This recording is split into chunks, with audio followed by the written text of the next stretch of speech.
The gunshot echoed across the vast Wyoming plains as Grace Guthrie's last hope died with her father's final breath. It was 1876, and the ruthless winter of the frontier offered no mercy to a woman alone, especially one who had just buried the only family she had left in the cold, unforgiving ground. "You have until sundown to clear out," Silas Vaughn sneered, tucking his still-smoking pistol into his holster. "Your pa's debts are mine to collect now, and this land belongs to the Vaughn Ranch." His eyes lingered on Grace's tear-streaked face with an unsettling hunger. "Unless, of course, you'd prefer another arrangement," Grace spat at his boots. "I'd sooner die in the wilderness," Vaughn's face darkened. "That can be arranged too, girl." With nothing but her father's weathered Bible, a small pouch of coins, and the clothes on her back, Grace fled the only home she'd ever known. The late October wind cut through her thin coat as she trudged along the dirt road leading to the town of Whispering Pines. Her auburn hair whipped around her face, and her emerald eyes stung with tears she refused to shed.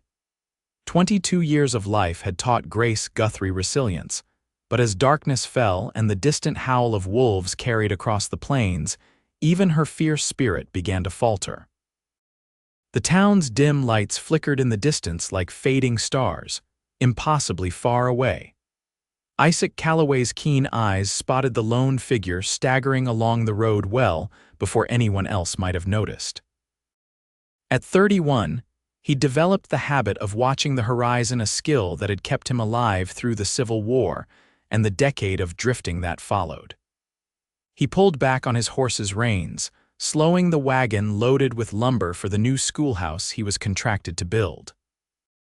"Whoa there, Samson," he murmured to his draft horse. Something about the silhouette against the darkening sky set his instincts on edge. 12 years as a cowhand before turning to carpentry had taught him to trust those instincts. Grace heard the approaching wagon and tensed. After Vaughn's men, she trusted no one.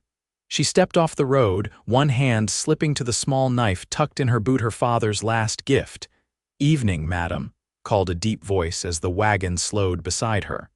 "You're a fair piece from town to be walking alone this time of day." She looked up at a man with sun-bronzed skin and eyes the color of a summer storm. His dark beard was neatly trimmed, framing a face that looked like it had seen its share of hardship but hadn't grown cruel from it. A worn Stetson was pulled low over his forehead, and his hands, large, calloused hands, held the reins with gentle confidence. "I'm headed to town," Grace said, her voice stronger than she felt. "I'll manage." The man studied her with unnerving perception.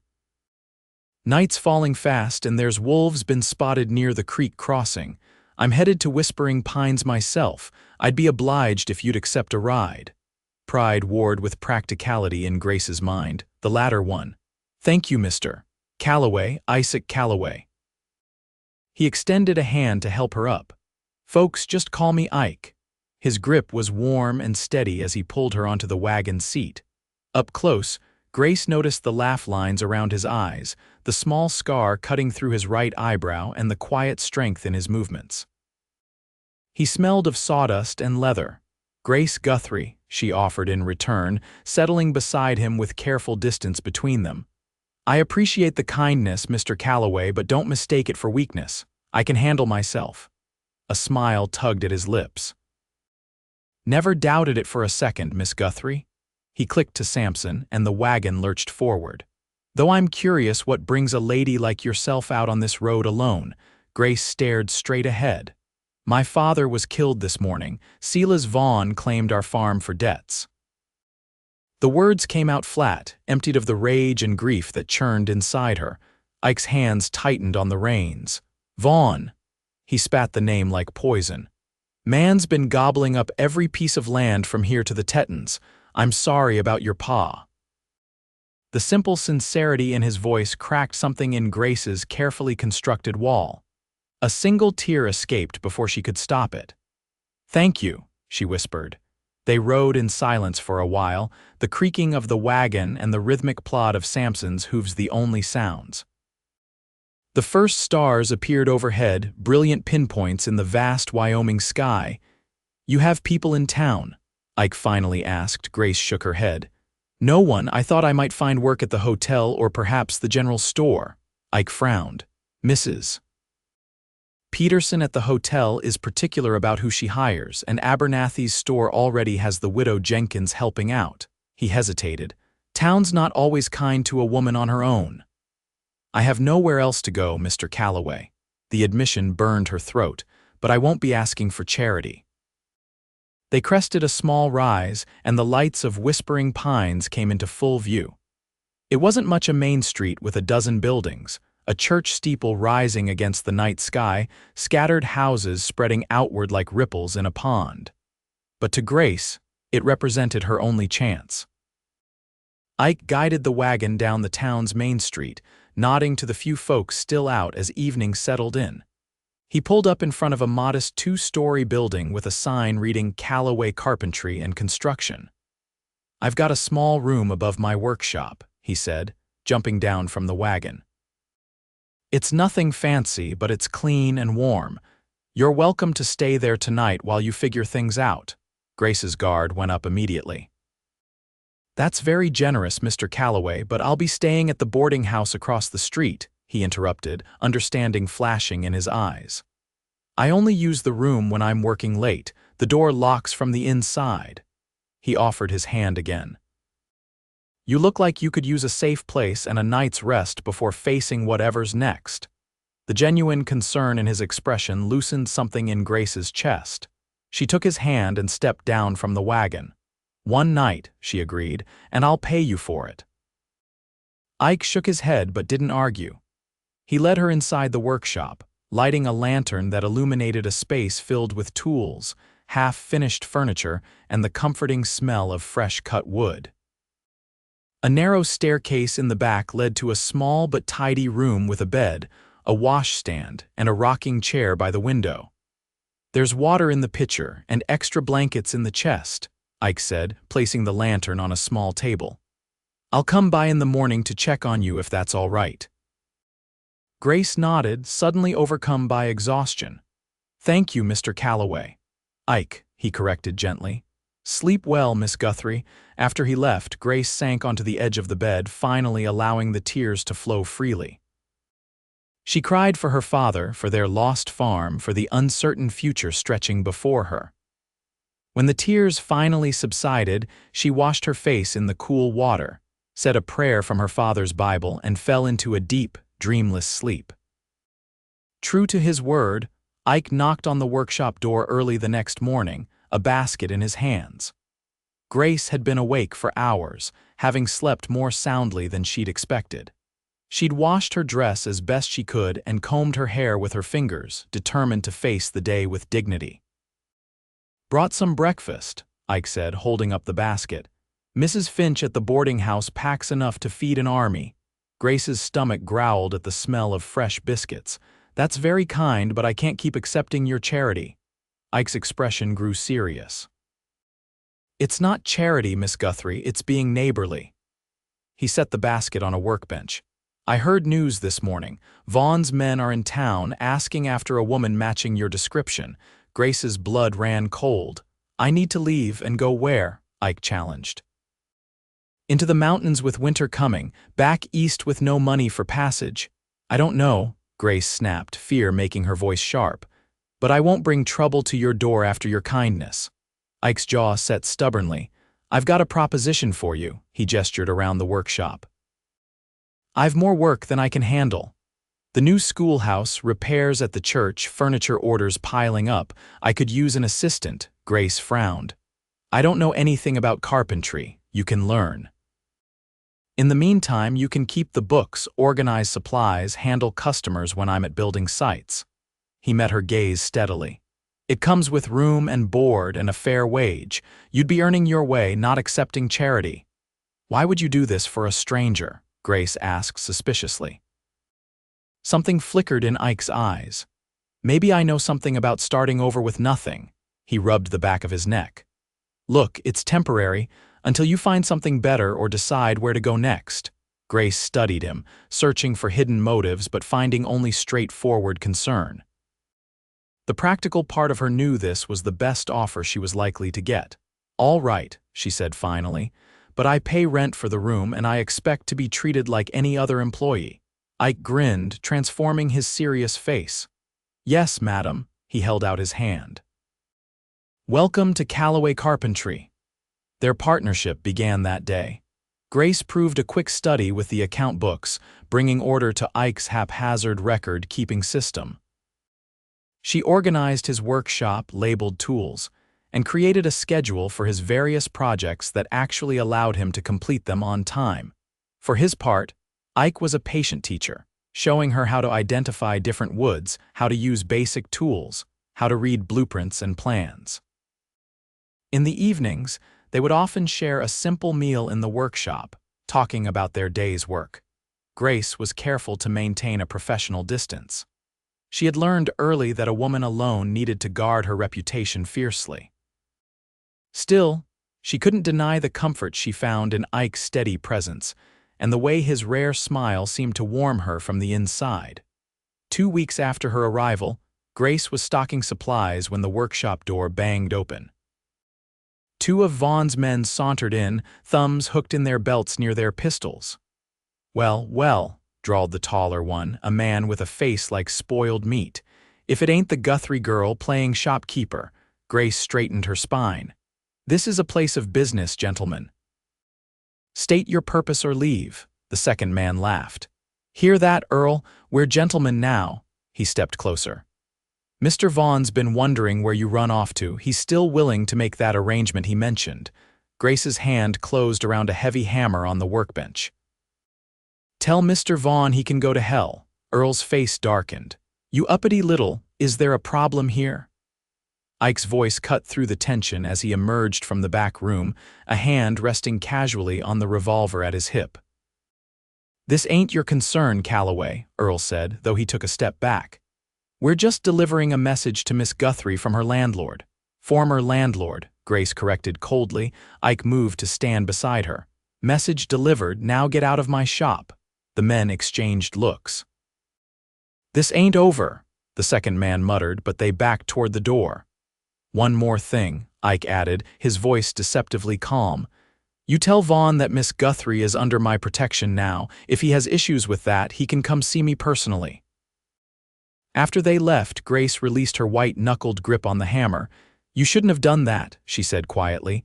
"Vaughn is dangerous." "So am I when provoked." Ike's stormy eyes met hers. "I meant what I said, Grace. You're not alone in this." Something shifted between them in that moment. A boundary crossed, a trust deepened. Grace looked away first, her heart beating strangely fast. "Thank you," she whispered. The incident with Vaughn's men seemed to change something in Ike. He became more determined, working longer hours, and taking on even more projects. Grace noticed him studying land surveys and property maps late into the night but didn't question him about it. One crisp November morning, Ike loaded tools into his wagon before dawn. "I'll be gone for a few days," he told Grace. "Can you handle things here?" "Of course," she replied, curious but respecting his privacy. "Where are you going?" He hesitated. "I bought a small parcel of land last year about 5 miles outside town, been meaning to check on it." Grace nodded, ignoring the strange disappointment that he hadn't shared this before. "Be careful, there's snow in those clouds." Ike's hand brushed hers briefly. "Always am."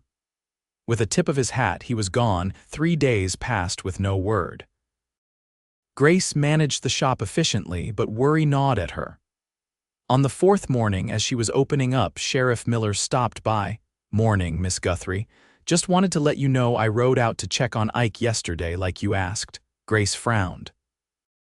"I didn't ask you to check on Mr. Calloway." The sheriff's bushy eyebrows rose.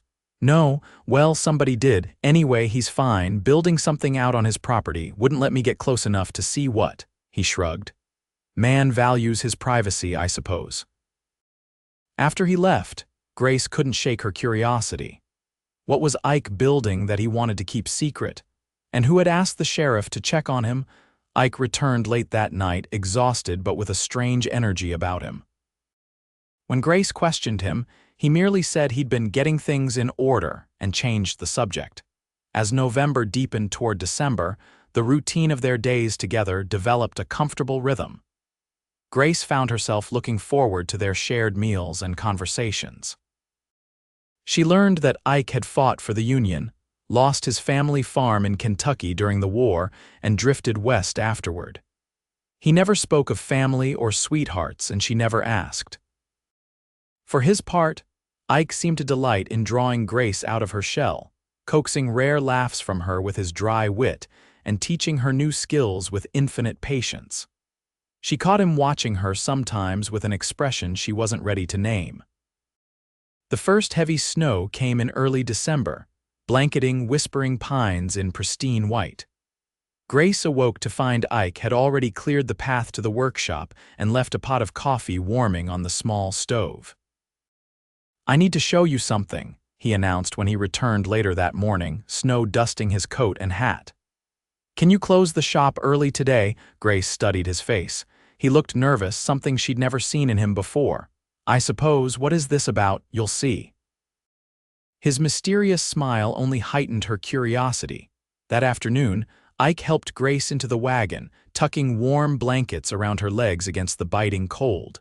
They traveled out of town, following a trail that wound through snow-covered pines toward the foothills. "Where are we going?" Grace finally asked as the town disappeared behind them. "My property," Ike replied, his eyes fixed ahead. "I want to show you what I've been working on." After nearly an hour's journey, they crested a small hill. Below them stretched a meadow bordered by pine forest, a creek cutting through its center. And there, nestled against the trees, stood a cabin. It wasn't large, but it was solid, built of sturdy logs with a stone chimney, a covered porch across the front, and windows that gleamed in the late afternoon sun. Smoke curled from the chimney, inviting against the winter landscape. Grace stared in amazement. "You built this in just a few weeks?" Ike guided the wagon down the slope toward the cabin. "Had the foundation and some of the structure started last year. Been working on it when I could." He glanced at her, something vulnerable in his expression. "Finished it these past weeks." They pulled up in front of the cabin, and Ike helped Grace down from the wagon. Up close, she could see the craftsmanship in every detail: the perfectly fitted logs, the carefully carved porch posts, the solid door with its wrought iron hinges. "It's beautiful," she breathed. Ike's face softened with pride. "Come see inside." He opened the door, and warm air rushed out to greet them. The interior was simple but thoughtfully designed. A main room with a stone fireplace where a fire crackled cheerfully. A small kitchen area with shelves and a cast-iron stove. A table and chairs that Grace recognized as pieces Ike had been working on in the shop. 2 doors led off the main room, one to what appeared to be a bedroom, the other closed. "There's a root cellar dug beneath, a well out back, and I've cleared land for a garden come spring," Ike explained, watching her face anxiously.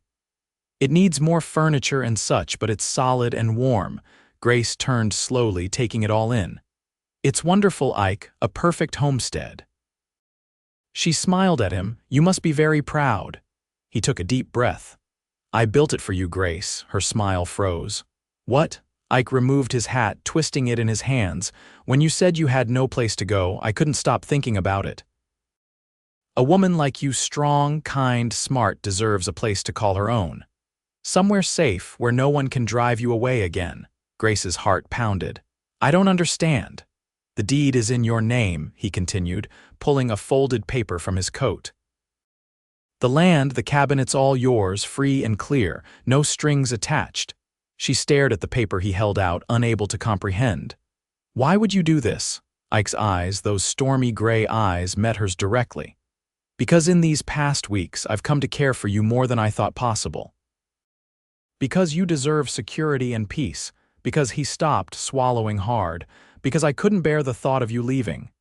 Tears filled Grace's eyes. "Ike, I can't accept this. It's too much." "You can," he insisted gently. "And if you decide to move on someday, you can sell it and take the money with you. But it's yours, Grace. No one can take it from you." She shook her head, overwhelmed. You built this with your own hands. For me, a woman you barely know, something flickered in his expression. I think I know you, Grace Guthrie. I know you're stronger than anyone I've ever met. I know you're kind even when life hasn't been kind to you. I know you hum when you think no one's listening, and you always save the crusts of your bread for the birds. His voice softened. And I know that I've fallen in love with you. The words hung in the air between them, honest and terrifying. Grace felt as though the ground had shifted beneath her feet. Ike, you don't need to say anything, he assured her quickly. The house is yours regardless. No obligations, no expectations. I just wanted you to know the truth. Grace looked around the cabin again, seeing now the careful touches meant to please her shelves for books, a window seat where morning light would fall, hooks by the door just the right height for her coat. Every board, every nail, placed with thought for her comfort. She stepped closer to him, her heart racing. When my father died and Vaughn drove me off our land, I thought I'd lost everything. I had no place, no future, no hope. Her voice trembled. Then you came along with your quiet strength and your kindness. You gave me work and purpose and treated me like I mattered. Ike's eyes never left her face. You do matter, Grace, more than anything. I've been so afraid to trust again, to risk caring about someone who might be taken from me. She reached up, her fingers lightly touching his bearded cheek. But somehow you slipped past all my defenses. Hope dawned in his expression. What are you saying? I'm saying that I love this cabin because you built it with your hands and your heart. And I'm saying that I've fallen in love with the builder too. The joy that transformed Ike's face was like sunrise breaking over the mountains. Slowly, giving her every chance to pull away, he lowered his face to hers. Their lips met in a kiss as gentle as it was profound a promise. A beginning, a coming home. When they finally parted, Ike rested his forehead against hers. There's something else I need to show you, he whispered. Taking her hand, he led her to the closed door off the main room. This is the other bedroom, he explained. I thought, someday, it might be needed. Grace opened the door to find a smaller room, empty except for a beautifully crafted cradle in the corner. Too presumptuous, Ike asked nervously. Grace turned to him, her heart so full it felt like it might burst. Not presumptuous, hopeful. She squeezed his hand. I like hopeful. They married 2 weeks later in the small church of Whispering Pines, with the whole town turning out to witness the union of the quiet carpenter and the brave young woman who had arrived with nothing. Sheriff Miller gave the bride away, and Mrs. Finch from the boarding house cried louder than anyone. Silas Vaughn made one final attempt to cause trouble, sending his men to threaten the new couple at their cabin. They returned to their boss with bruised faces and a clear message. The Calloways were there to stay, and they wouldn't be intimidated. By spring, Grace had planted her garden and was expecting their first child. Ike expanded the cabin, adding a workshop where they could both pursue their crafts. For Grace had discovered a talent for carving small wooden toys and ornaments that sold well in town. On warm evenings, they would sit together on the porch he had built, watching the sunset paint the meadow in gold and crimson. Sometimes they would speak of their plans and dreams. Other times they would simply sit in comfortable silence, her head on his shoulder, his arm around her waist. Do you ever regret it? Grace asked one such evening, her hand resting on her growing belly. Taking in a homeless stranger, building all this for someone you barely knew. Ike's fingers gently stroked her hair. Best decision I ever made, he smiled down at her. Besides, I didn't build this house for a stranger. I built it for the woman I was already falling in love with. Still, Grace mused, most men wouldn't build a house with their bare hands for a woman they'd just met. Ike kissed her forehead. Most men hadn't met you. As twilight deepened around their home, built by his hands but made alive by their love, Grace thought about the journey that had brought her here. From loss and desperation to security and joy. From having no place to go to finding a home not just in these walls, but in the heart of the man beside her. The house Ike Calloway built with his hands became the foundation for something far greater.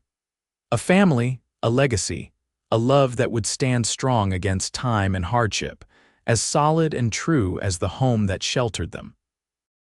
In years to come, their children and grandchildren would tell the story of the carpenter who built a house for a woman with nowhere to go, and how that simple act of kindness blossomed into a love story that became legend in Whispering Pines. They would point to the cabin, expanded now into a proper farmhouse but with the original logs still visible, and say with pride, "This is where it all began, with empty hands, full hearts, and the courage to believe in new beginnings." And on quiet nights, long after their story had passed into local lore, folks swore they could still feel the love that had seeped into the very timber of that house, a love as enduring as the mountains, as faithful as the changing seasons, and as real as the hands that had built it, board by steady board.